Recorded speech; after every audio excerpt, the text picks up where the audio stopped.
Meanwhile, the presumptive president-elect is considering a former peace negotiator to head the government peace negotiating panel with the CPP, NPA, and DF. He is Congressman Silvestre Bello, who is confident that talks with the communist rebels will resume soon. RadyoBisyon has more of this report.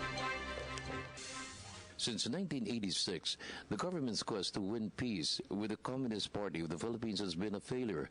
It was only during the Ramos years that some measure of hope to end the longest communist insurgency in Asia was possible with the signing of an agreement on human rights. Since then, the attempt of three administrations to sustain the peace talks lost ground.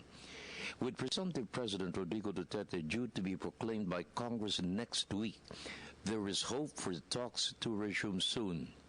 Congressman Silvestre Bello has been considered to head the government panel. Bello led the government panel during the Ramos years. Bello said the president-elect's offer of 4 departments to the leadership of the CPP, NPA, and DF are confidence-building measures to show his determination to win the peace. These are the Departments of Agrarian Reform, DNR, Social Welfare, and Labor. Political observers said the offer of Duterte may be good or not in winning the peace. Definitely the goal of the president-elect is very clear, that he wants peace, not only with the MILF or the other insurgents in Mindanao, but also with the NDF, CPP, and PA. This is a 44-decade-old insurgency problem, and I think it's high time that it should end.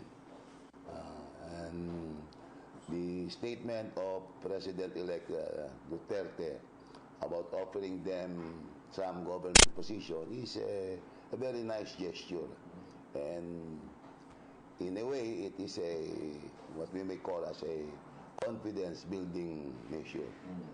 The idea of extending hands of peace and of coalition to the left is a good gesture of an incoming president. It is an effort to build the nation to be unified. However, what has to be watched out for is whether the left will genuinely build a coalition with the current with the incoming administration, and whether that is going to be a genuine coalition. That remains to be seen. However, Bello doubts if CPP Chairman Jose Maria Sison and NDF Chairman Luis Halandoni will consider the president's offer. Bello Baird, former President Ramos, also offered a number of positions to the top communist leaders. Bello said Sison and Halandoni may return to the Philippines to meet with the incoming president. This is not the first time that positions like that have been offered to them. It was during I was then a panel member under the administration of former President Ramos. I know personally that Chairman Halandoni was offered the secretary position of the Department of Agrarian Reform. And even the position of President of UP was mentioned for Joma Sison. But in fairness to the NDF leaders, they did not consider accepting any of this position, although they appreciated the offer. For the People's Television Network, this is RadyoBisyon reporting.